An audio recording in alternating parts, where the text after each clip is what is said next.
Shalom, shalom bien-aimés. Et nous rendons gloire à Dieu qui a permis que nous nous retrouvions encore aujourd'hui.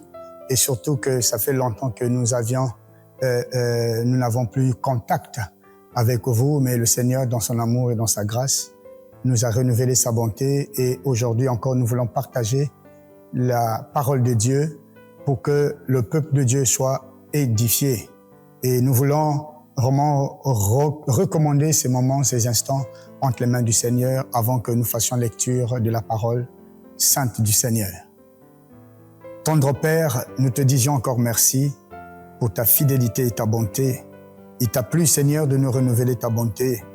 Seigneur, à moi et à mes bien-aimés qui me suivent, Seigneur, dans les réseaux sociaux, je prie que ta parole perce leur cœur et que cette parole trouve place dans le cœur de chacun, afin de nous amener tous à renoncer au mal, à nous repentir de tout péché, à nous dépouiller de chaque chose qui constitue un frein et un obstacle à notre salut, à notre relation et communion avec toi. Nous te prions, Père Céleste, d'accompagner ta parole par les signes, les prodiges, des miracles et le miracle de la conversion et du changement de cœur. Merci, Père, pour la grâce que tu nous accordes ce matin, au nom de Jésus-Christ.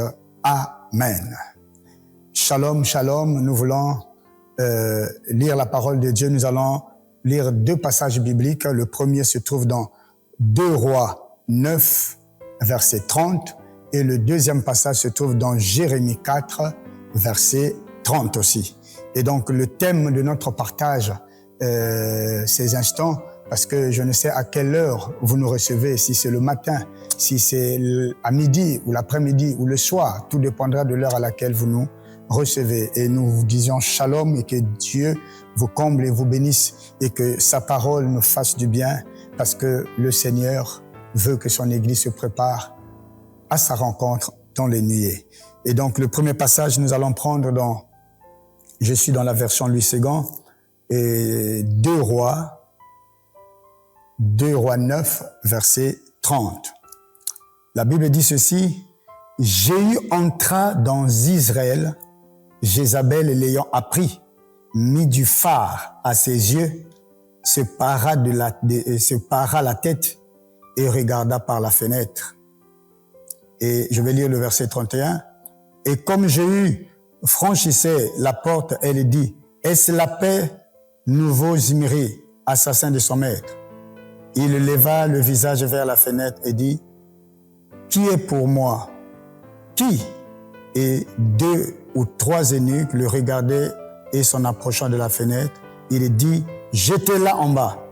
Ils la jetèrent et il rejaillit de son sang sur la muraille et sur les chevaux. Jéhu la foula aux pieds. Amen. Nous allons lire le second passage de Jérémie 4, verset 30. La Bible dit ceci: Et toi, dévasté, que vas-tu faire? Tu te revêtiras du cramoisi, tu te pareras d'ornements d'or, tu mettras du fard à tes yeux, mais c'est en vain que tu t'embelliras. Tes amants te méprisent, ils en veulent à ta vie. Amen. Notre thème, c'est se dépouiller du jézabélisme. Ça, c'est le thème principal, se dépouiller du jézabélisme. Et notre sous-thème que nous allons partager, le premier sous-thème sur le dépouillement du jézabélisme, c'est se dépouiller du maquillage ou du make-up. Et donc, le maquillage ou le make-up qui aujourd'hui prend une place de choix dans la vie de beaucoup de chrétiens, et nous voulons avertir le peuple de Dieu du danger que guette cette stratégie de l'ennemi sur l'Église et sur le peuple de Dieu. Et nous voulons attirer l'attention du peuple de Dieu que l'ennemi a plusieurs stratégies et beaucoup de pièges qu'il a mis en place pour ainsi s'attaquer à notre salut. Car le salut, nous l'avons reçu gratuitement, mais le vêtement du salut, il faut vraiment le garder jalousement pour ne pas le salir, pour ne pas le froisser et pour ne pas le souiller, parce que l'ennemi vise à ce que notre habit du salut que nous avons reçu gratuitement devant le Seigneur soit souillé, soit taché et puisse être froissé. Or, l'église qui sera enlevée, c'est une église sans tache, une église sans ride et une église irrépréhensible ou irréprochable. Et le Seigneur s'attend à ce que nous puissions vivre et mener une vie sainte du dedans et du dehors, et que nous devions vivre une sanctification totale, à nous dépouiller des œuvres charnelles, des œuvres mortes de la chair, et nous dépouiller des parures du jézabélisme. Et bien aimés, nous voulons parler sur le make-up ou le maquillage. Et tout ce qui est make-up, tout ce qui est maquillage, il y a les fards, il y a les vernis et tout l'embellissement de cette enveloppe.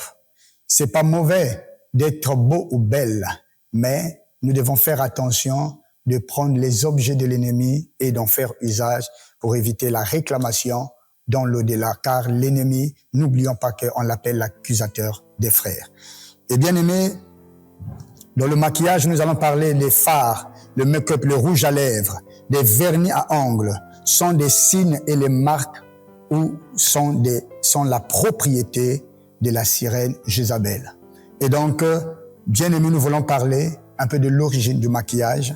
Vous allez constater que le maquillage, le make-up qu'on appelle aujourd'hui, à l'époque, nous appelons toujours maquillage, mais tire son origine depuis l'Antiquité, depuis le Moyen-Âge, et vous allez constater que si vous voulez comprendre l'usage ou l'utilité de quelque chose, et nous devons faire preuve de la loi de la première mention pour connaître dans son origine quelle était l'utilité, quel était le but qu'on utilisait une telle pratique ou on faisait telle pratique, quel était l'objectif, quel était l'usage, quelle était la pratique qui était assignée à cette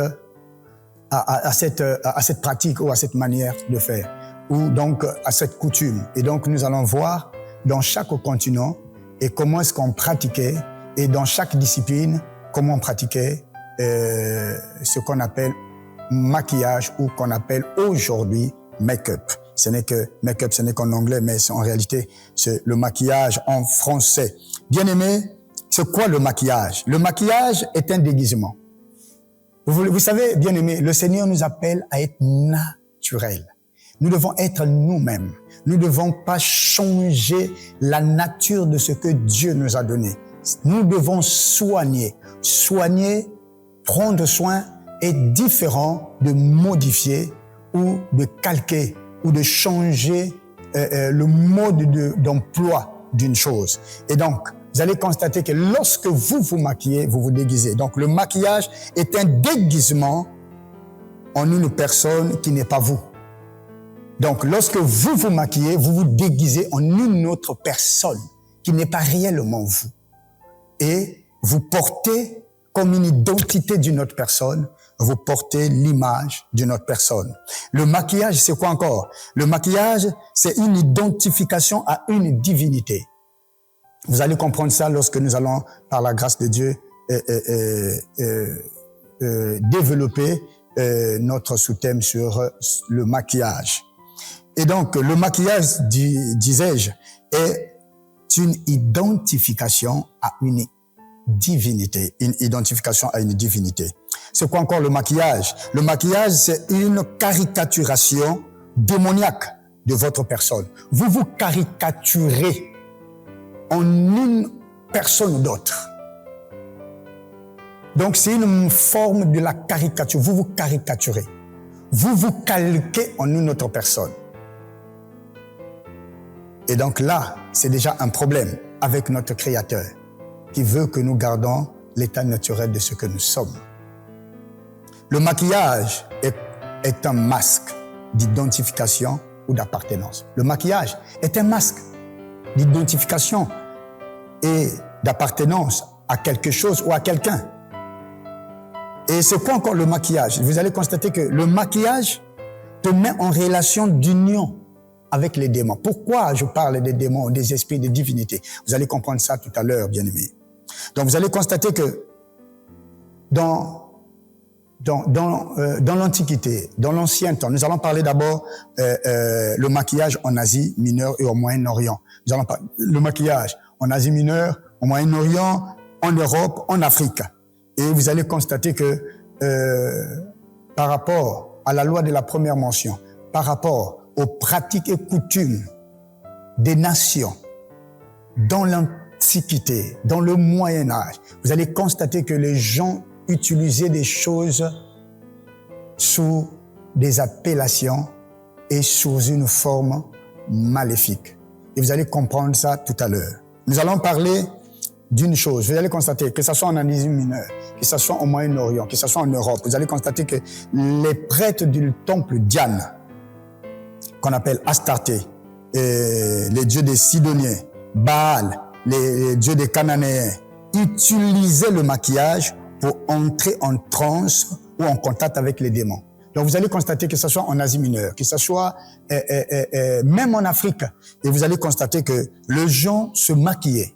Parce que ce déguisement-là, il devait s'identifier à une divinité. Parce qu'il devait être en accord avec les esprits. Ils doivent se caricaturer, ils doivent s'identifier, ils doivent se maquiller pour entrer en transe. Vous allez constater même lorsque vous partez rencontrer le féticheur, vous partez rencontrer un spirit, et vous allez, les spiritistes, et vous allez constater que ils ont des habits qu'ils portent, ils ont des vêtements qu'ils portent.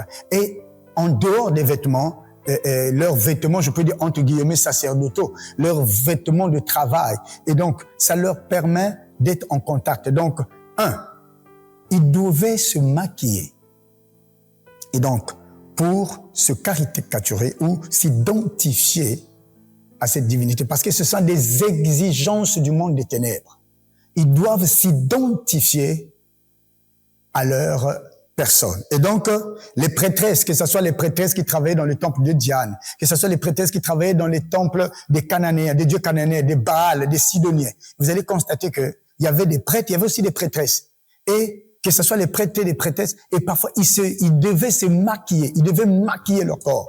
Et parfois faire des incisions, faire beaucoup de pratiques pour chercher à être en communion avec des divinités.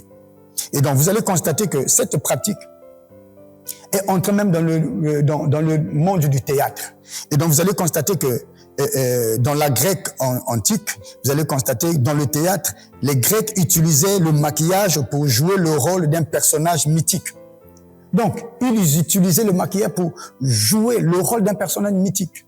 Et donc, vous savez, dans la mythologie grecque, il y a beaucoup des histoires inventées, mais beaucoup des histoires qui sont liées à des divinités, à des démons, à des esprits.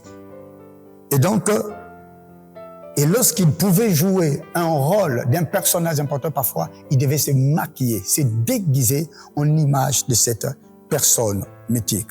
Et donc, vous allez constater, même dans le cinéma, vous allez constater que le maquillage était utilisé pour jouer le rôle d'un personnage mystérieux et mystique. Donc, le maquillage était utilisé pour que la personne joue le rôle d'un personnage mystérieux, le rôle d'un personnage mystique, diabolique. Et vous allez constater, lorsqu'on jouait le rôle du personnage d'un revenant ou d'un mort-vivant, vous allez constater, on maquillait la personne dans le domaine du cinéma. Et vous allez être d'accord avec moi, tous ceux qui ont vu le film de Zombie 1, Zombie 2, Zombie 3, vous allez constater tous ceux qui ont joué le rôle des morts-vivants ou des revenants, vous allez constater, on les maquillait. Et donc, vous allez constater qu'il y a un grand mystère sur le maquillage. Le maquillage est la propriété des démons. Et donc, vous devez vous identifier à ces personnages, vous identifier à ces démons, à ces divinités. Et lorsque le diable a introduit cette pratique, les humains ne savaient pas que c'était une ruse. Et vous allez constater dans le monde du spectacle, vous allez constater aussi ce que nous appelons les clowns. Les clowns, avant de monter sur scène, ils ont leur manteau, leurs habits, mais ils se maquillent aussi. Ils font beaucoup de fonds de teint, ils font des choses, ils se pilent, ils font des fards, ils mettent des fards, ils mettent beaucoup de choses. Et tout ça, on appelle ça le maquillage. Ils doivent se maquiller. Et donc, vous allez constater que dans les spectacles, les clowns, les gens se maquillent pour faire office d'un personnage, d'un super-héros. Mais ce super-héros, c'est une représentation démoniaque. Et vous allez constater, en Afrique, les Amérindiens, les Indiens, en Amérique du Sud, dans leur tradition, le maquillage était utilisé pour des rites et des rituels occultes ou mystiques, pour entrer en contact avec les esprits des ancêtres. Donc vous allez constater que en Afrique, même lorsque vous partez voir un féticheur, vous partez voir, rencontrer un devin, un féticheur, un marabout, et vous allez constater, ils maquillent leur corps. Parfois par des poudres jaunes, des poudres rouges, parfois par des poudres de toutes couleurs, et parfois ici, c'est rouge, là c'est noir, là c'est jaune, là c'est marron, de toutes couleurs. Ils doivent se maquiller, parce qu'ils doivent se déguiser ainsi pour entrer en transe, en contact avec les divinités, avec les esprits, pour être comme un intermédiaire, un médiateur entre les morts et les vivants. Et donc, il est là pour assurer il doit se déguiser. C'est une imposition du monde des ténèbres. Et vous allez constater, malheureusement, dans le monde cosmétique, ils ont récupéré cela. Et pour induire les enfants de Dieu en erreur. Et donc, le maquillage est une représentation des esprits de cimetière. Le maquillage est une représentation des esprits démoniaques, des esprits des sirènes, des esprits occultes, des esprits impurs. Et donc, les marabouts, les féticheurs, les charlatans font le maquillage pour s'identifier aux démons ou pour communiquer avec les démons ou les esprits. Donc, vous allez constater que le maquillage est un signe représentant la beauté déguisée des mauvais esprits, la beauté déguisée des esprits des cimetières, la beauté déguisée des esprits des eaux, la beauté déguisée des esprits maléfiques. Et bien aimé, lorsque vous vous maquillez, vous mettez le make-up, vous mettez des fards, vous mettez des rouges à lèvres, vous mettez des vernis, vous mettez toutes ces choses, vous vous déguisez en des démons, vous vous déguisez en des personnes démoniaques, parce que vous vous identifiez à l'image de ces esprits-là. Donc, dans le monde moderne, vous allez constater que le maquillage représente le signe de la beauté, de l'élégance, de la séduction, de l'attirance, de la force. Mais laissez-moi vous dire, cette force maléfique vient du monde des ténèbres. Cette force de séduction vient du monde des cimetières, du monde des eaux, vient du monde pandamonium, du monde kabbalistique.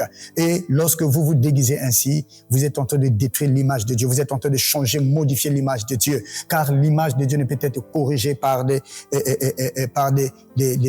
instruments de l'ennemi. Et nous attristons ainsi le Saint-Esprit. Et vous allez constater, chers bien-aimés, regardez les deux passages que nous avions lus. Le premier passage, vous allez constater que lorsque Jézabel avait constaté, et comment on appelle, Akab est mort, et un autre a pris le pouvoir, un autre roi a pris le pouvoir parce que Dieu devait accomplir sa prophétie qu'il avait donnée à travers Élie, et que Akab et sa descendance devait être exterminée, ainsi que même Jézabel. Et vous allez constater que lorsque Jéhu est monté au pouvoir, et lorsque Jéhu s'est retrouvé et entré en Israël, Jézabel l'a perçu, et Jézabel cherchait un moyen de le séduire, de l'attirer, de l'induire en erreur. Jézabel a mis des phares. Jézabel a mis des phares. Jézabel a mis des phares pour séduire. Jézabel a mis des phares pour attirer, pour chercher peut-être à adoucir le roi Jéhu. Malheureusement pour elle, Jéhu a ordonné à ses serviteurs de le jeter du haut de la fenêtre là où il se trouvait. Ainsi devait s'accomplir la parole de Dieu. Bien-aimé, laisse-moi te dire, toi qui mets des phares, tu vas chuter comme Jézabel avait chuté. Tu vas tomber du haut du lieu où tu te trouves comme Jézabel. La Bible dit que dans le livre de Jérémie, que tu mettais du phare. C'est en vain que tu t'embellis. C'est en vain. C'est en vain que nous embellissons. Dieu veut que nous nous dépouillions du jézabelisme. Et Dieu veut que nous renoncions à ces choses.